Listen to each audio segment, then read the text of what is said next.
Hello and welcome back. Episode 93 of The Next Best Bet. I'm Jake Higgins with Brett Levy, as always, talking about the best upcoming games in sports.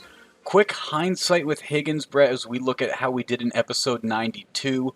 I went 5-5.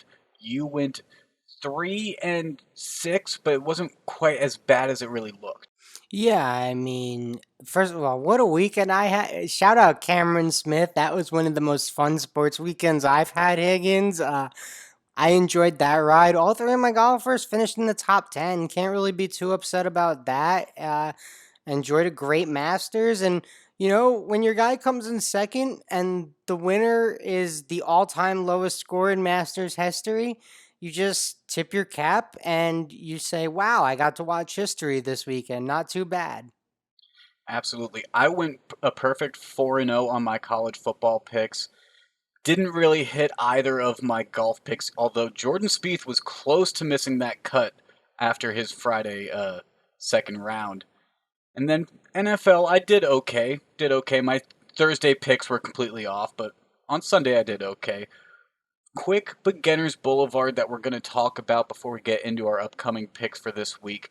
First half bets. Now, this is placing a wager on the result of a first half line that could be spread, money line, you could do over under, you could do team specific points. There's different ways to do this, right, Brett?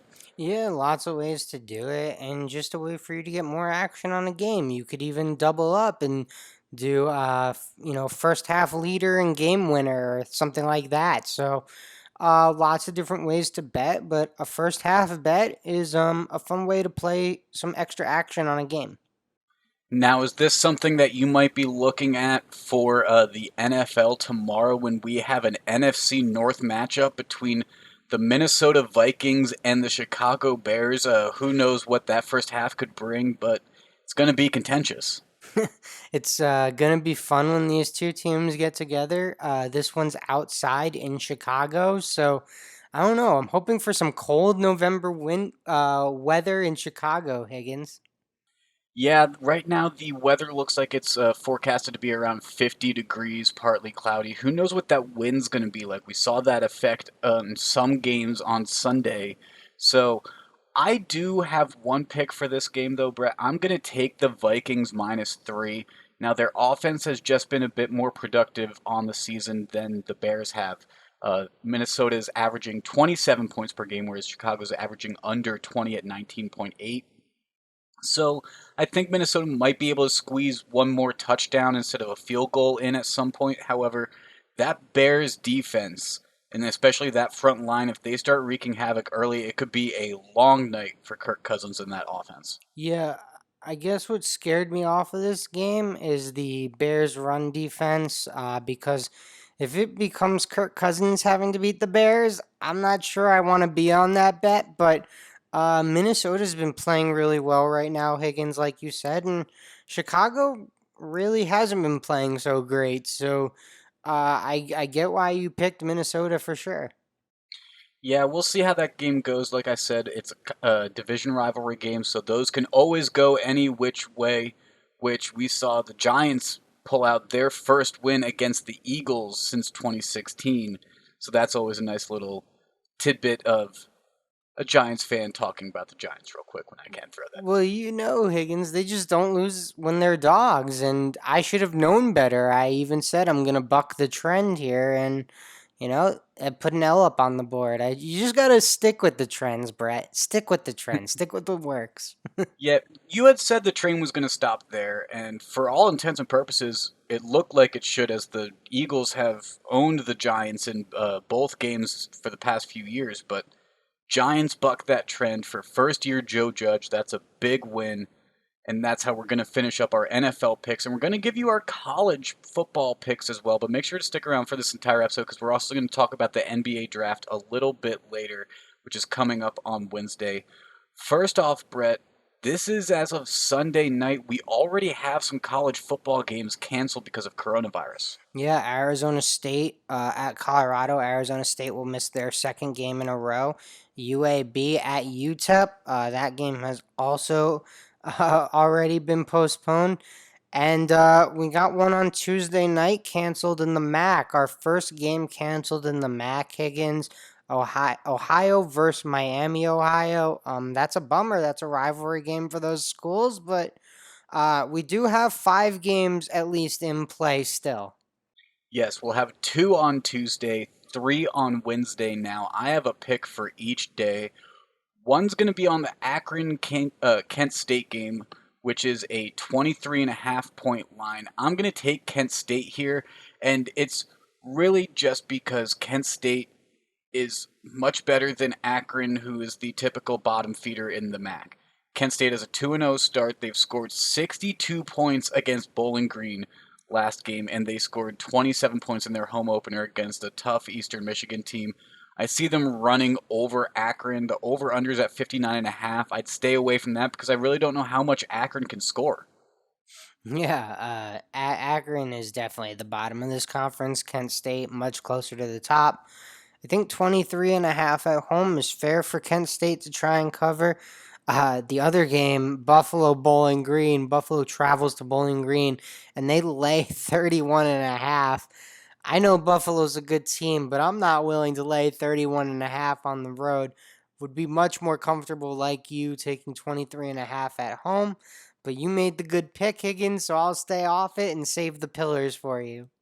Well, thank you very much. Yeah, 31.5 is really big. I did try looking at a teaser to see what it would be like to make Buffalo and Kent State a little more manageable, but with getting 6.5 points back, which would make it a 25-point spread for Buffalo and a 17-point spread for Kent State, it was still at minus 130. I was hoping to get a little bit closer to positive odds, so I'm going to stay off of that teaser, but a, a way that some bettors could make it a little more manageable. Yeah, no, definitely good information to share with everyone, and that is an interesting teaser. And then Wednesday, we have some games. We have Northern Illinois versus Ball State, where Ball State's nearly a two-touchdown favorite. I looked at that game. I'm not quite sure if it's going to be that big of a win for Ball State, although I do think they are going to get that win. Not going on that money line, which is too steep at 590, though. I am going to be on the Toledo Eastern Michigan game, and I said Eastern Michigan's a tough team. I'm going to take them at plus 6.5, and honestly, I think they might have a chance to win this game against Toledo. Eastern Michigan has recently lost both of their games, but in very tight fashions. They lost by 4 points to Kent State to start the season. Kent State's a good team that's 2-0 at the top of the MAC right now. And then they lost 38 to 31 against a strong Ball State team who I just mentioned is a two-score favorite basically over Northern Illinois on Wednesday as well. Eastern Michigan, I'm going to take the 6.5 points because I could see this game going either way, but I don't think it's going to be a full touchdown win for Toledo. Yeah, I see that. I like where your head's at. I'm actually gonna be on a different game on Wednesday night, Higgins. So we get to touch on all 3 games here. I'm gonna find myself on Western Michigan, Central Michigan, a matchup of 2-0 Michigan teams. So, Michigan night for us, Higgins. But I'll be on Western Michigan because I like betting on our guy Tim Lester, former Syracuse quarterbacks coach.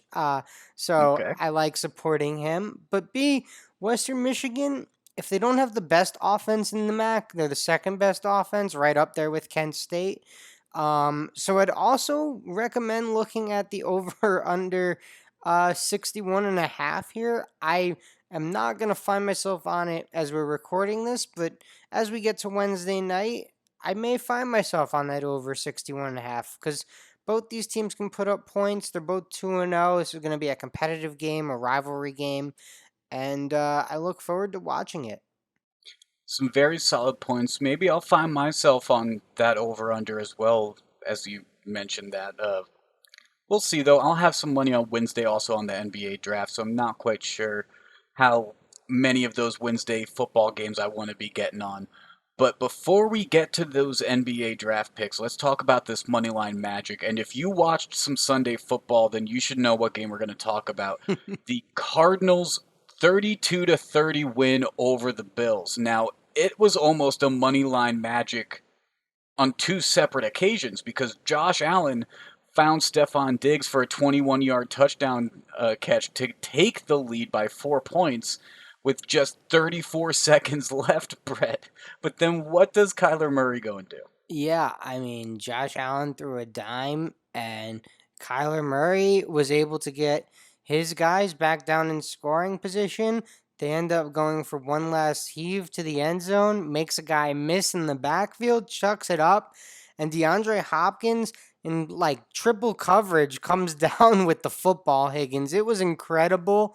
The Cardinals actually ended up kneeling on the extra point because they didn't want the kick to get blocked and with the second on the clock remaining. So it was a very interesting ending of this game. An incredible move by Kyler Murray to escape the pocket, an incredible catch by DeAndre Hopkins, no doubt about it. In my opinion, the catch probably a little bit better than the throw, but that's just one man's opinion.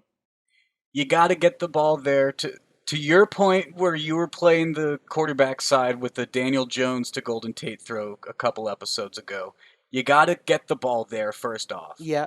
But that catch by DeAndre Hopkins, similar to what I said about Golden Tate, that is the receiver doing something. He's doing the better part, the better effort of that. I mean, there were so many hands up there with Hopkins. For him to be able to maintain control and catch that and bring it down is superb. The fact that he met the ball at the high point and no other player did. He had two men covering him, and then Jordan Poyer, the safety for the Bills, came over once the ball was thrown and also got up there. It was just an overall spectacular catch. It's going to be one of those photos that at the end of the year is just an all-time highlight. Yeah, I guess DeAndre Hopkins just has it out for Bills. But I think the Texans, who lost by 3 points, are wishing that they didn't trade him away. But let's get into our NBA draft. Before we talk about it, though, this episode is presented by Wild CBD. Wild produces the best tasting edibles on the market using real fruit and all natural flavoring. With flavors inspired by the Pacific Northwest, high quality ingredients, real fruit, and consistent dosing, Wild has become one of the leading cannabis edible producers in the country. Wild's new CBD line currently offers real fruit infused gummies in blackberry, huckleberry, lemon, and raspberry, and CBD infused sparkling water in raspberry, lemon, blackberry, and blood orange. Each gummy is dosed with 25 milligrams of CBD and can be purchased in a bottle of 10 or 20. Wild CBD is offering our listeners 30% off their next purchase from wildcbd.com by using the code POD. That's code POD for 30% off your next purchase. Wild CBD products are intended only for use by individuals aged 18 and older. Wild CBD products should only be consumed as directed on the label and should not be used if you are pregnant or breastfeeding. All Wild CBD products are made with ingredients containing 0% THC. Consult with a health professional prior to using Wild CBD in combination with any medications or other dietary supplements. Now, Brett, on to the NBA with the free agency that's about to start, some trade rumors already popping around, and the draft on Wednesday. man, it's gonna be a crazy week in the NBA, Higgins. Last week we saw the Russell Westbrook rumors out there. On Sunday we saw our first official trade of the offseason go through. Danny Green in the 28th pick on Wednesday night go to OKC for Dennis Schroeder, who goes back to the now defending champs. And then probably the biggest news of Sunday, I would say, in NBA rumor mill circles is James Harden to the Brooklyn Nets. We saw Woj, we saw Shams, we saw people from SI. Uh, it seems like everyone was on this story on Sunday, Higgins. Now, Kyrie, James Harden, and Kevin Durant would be very, very interesting. What can the Nets give up to get a player as valuable as Harden, though? Do they have the assets for that? Well, I mean, I guess that's up to Houston to determine that, right? But, you know, Brooklyn's bench, they may need to pick me and you up for next season or, call maybe some of our other friends. But it'll be interesting to see what they do. I'll tell you what. those are three elite players in the NBA. I wouldn't want to have to game plan for one of them, let alone all three. But there's also only one basketball, so there'll be some things to work out. Some people will have to sacrifice, but I'll tell you what, those three get it right. That could be even more dangerous than that Golden State squad was. Yeah, we had a very active, very vivacious off season last year with players moving around. I expect we're going to see the likes again this year, especially with the interesting December 22nd start that we're going to have for the 2021 season. So, a lot of moving parts in the NBA are going to be happening very quickly before this season starts, including this draft that is coming up. And Brett, there was reports that LaMelo hosted workouts for the Warriors, the Pistons, and who's the other team that he hosted for? The Warriors, the Hornets, and the Pistons, because the Pistons might trade up apparently, but that doesn't sound like someone that's very confident that they're actually going to go number one to the Timberwolves, does it? Um, I mean, there's potential there that Lamelo could. I'm personally in the Anthony Edwards camp. I think to your point, if he's working out for the teams with the number two, three, and whatever pick, 7. yeah, he's probably thinking, I should have a backup plan. But I think Anthony Edwards is the pick. There's a little bit less baggage with Anthony Edwards, and he's an elite talent as well. And Dwayne Wade put his stamp on Anthony Edwards, and that's a pretty good guy to have in your corner. So Anthony Edwards at plus 150 to be the number one pick. I think that's where I'm leaning, Higgins. Yeah, LaMelo Ball's the favorite at minus 200. I agree with the Edwards plus 150, and like you mentioned the pillars earlier, I'm not going to go on this, and I'm going to give you the pick. You had it first. I'm going to look at the number 2 overall pick, though. I think James Weissman is going to go to the Warriors. I think it's much more likely that they go big they as in Golden State go for a bigger man instead of a LaMelo or an Anthony Edwards necessarily. I could see them going for James Weissman and trying to add some depth and help down there for Draymond Green. That would make sense. Yeah, I think if Golden State stays at two, Weissman's the pick. The caution with the number two overall prop would be a trade, right? So Um, it's really if you believe as a bettor that Golden State is going to pick this young man and they're going to have a controllable asset for the next 7 years, and they'd rather have that than say someone in their prime. Then I think no doubt it's James Wiseman. If we think Golden State's really trying to get a vet in there, then maybe it's Anthony Edwards or LaMelo Ball, whichever one's left after one. But I think Wiseman for the team that is there right now, that's all we can handicap Higgins. I think that's the pick. Well, and then you just mentioned LaMelo Ball or Anthony Edwards, and there are some player versus player props. You and I are each on different ones with these, but Ball versus Edwards is what caught your eye.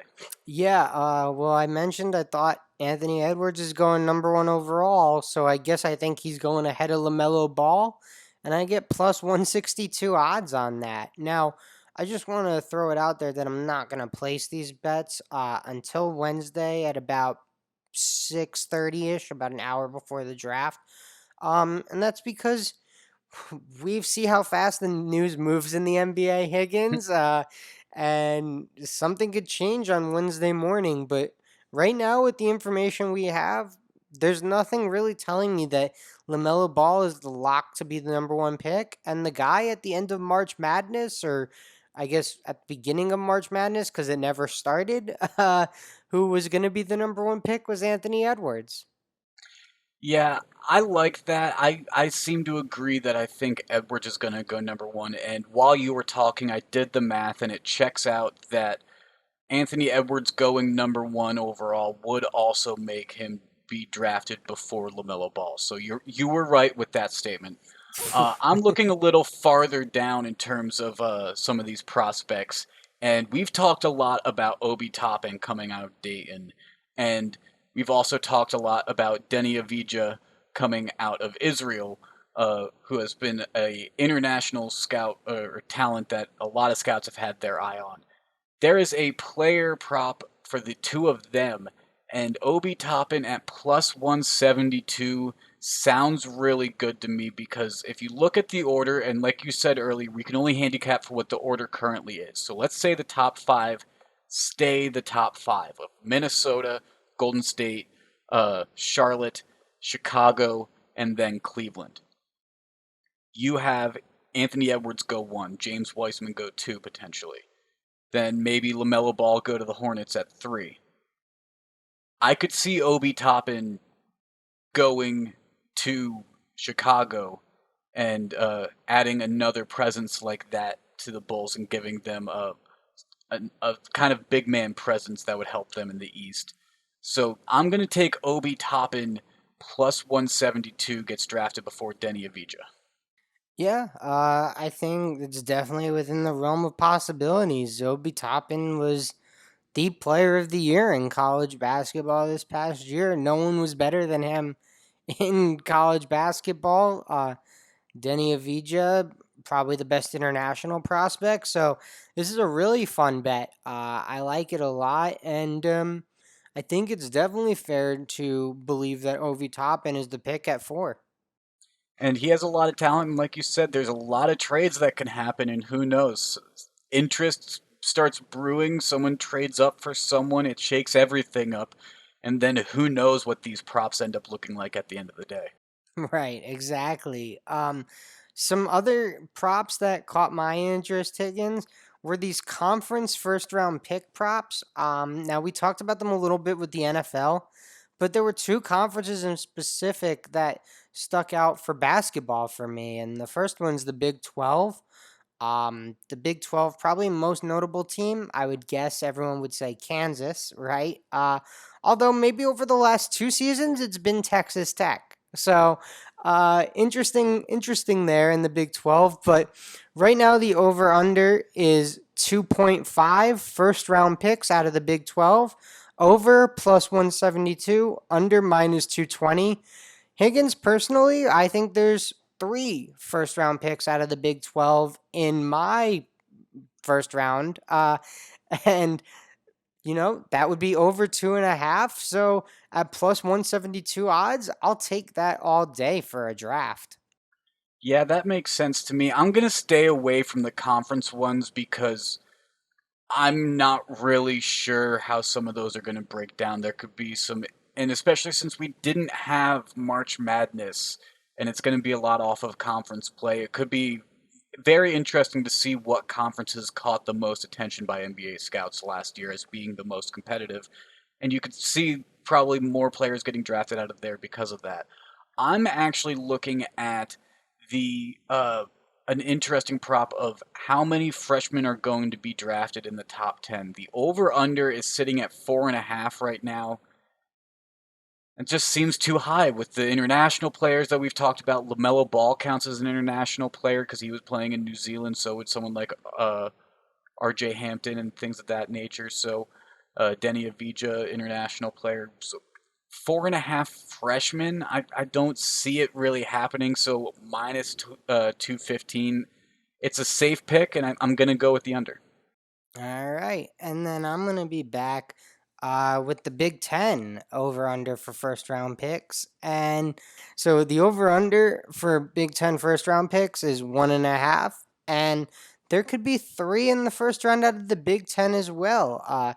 Cassius Winston, Michigan State, Daniel Oturu from Minnesota, and Jalen Smith from Maryland, all potential first round picks there. So I only need two of those to come in, and from the Big 12, I'll need all three to come in. But I have three guys from each conference potentially going in the first round. I get the Big 12 at plus 172 and the Big 10 at plus 184. So I'll take those odds because kind of what you were saying with your under 4.5 at minus 215. Betting drafts, it's really difficult to find plus odds that you like. Yeah, the under 4.5 just felt like a good pick to me because top 10, you're telling me that half of the players in the top 10 are going to be freshmen out of college. I don't buy it this year. I don't see that strength in the freshman class necessarily this year. Your picks with the conference, those make more sense though as well because you're working out of a full 30 picks and you only need two, maybe three players for either of your bets to cash. Those I like those bets. I'm gonna stay away because I'm curious to see which conferences have the most picked out of them. But it'll be very very interesting. Now, Brett, I think before we get out of here, we should do our Levy lock and pick of the pod again. And I said Miami was disrespected. I was wrong. Virginia Tech put up a great game, but Miami did win, so I did hit my pick of the pod last week, meaning I get honors. And I'm keeping it with the NBA draft with Weissman going number 2 to the Warriors at plus 128. I think those odds are really good. I think that it makes sense. I don't see a reason why the Warriors would trade away number 2 because with how injured their team was last year, they're being gifted a high lottery slot to a very talented team that should rebound very hard this year. I think they add another big man like Weissman, and it just helps further shape that team for a potential playoff push this next year. What do you think? I think Wiseman's a great fit for the Warriors. I think it makes a lot of sense, and I think as long as they stay there, they should absolutely take him. So I like that a lot, Higgins. My Levy lock is going to be Western Michigan plus 1.5. I just I'm gonna ride Western Michigan against Central Michigan. They're 2-0 on the season. They've been in close games. They played Toledo very close last week, and they've shown their offense is explosive and can win a shootout. So Western Michigan at Central Michigan is my Levy lock. Well, there you have it. You have our Levy lock, our pick of the pods. Some NBA draft action again in the middle of the week. Always nice to get some extra football out of it during the football season. And then we also have Monday Night Football as well. A jam-packed episode 93 there. We may have some more picks to give out as well. Follow us on social media at NBB Pod on Twitter, at Next Best Bet on Instagram, and the Next Best Bet Facebook page and YouTube channels. This has been episode 93 of the Next Best Bet. For Brett, I'm Jake. We'll talk to you guys again on Thursday.